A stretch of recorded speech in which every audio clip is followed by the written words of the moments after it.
Stephen Cox শিল্পচর্চার জন্য জীবনের প্রায় ৩ দশক কাটিয়েছেন তামিলনাড়ুর মহাবলীপুরমে। শুক্রবার সিমা গ্যালারির শাখা স্টুডিও 21-এ এক আলোচনা সভায় যোগ দেন বিখ্যাত এই ব্রিটিশ শিল্পী।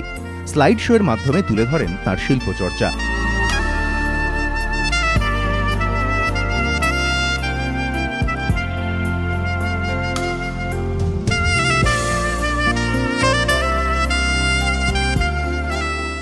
I hope that my small, if like, autobiography of my interaction with the history of art and geology may help guide some of them forward.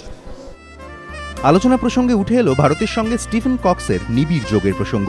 তিনি বলেন, শিল্পীর কোনো দেশ হয় না, শিল্প সর্বজনীন, তাই ব্রিটেনের পাশাপাশি ভারতও তার কর্মস্থল।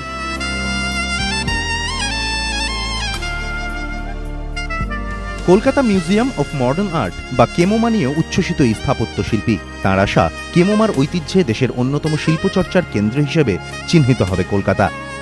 Kolkata Museum of Modern Art, and I think it's a very exciting thing for Kolkata and for the future of art in India.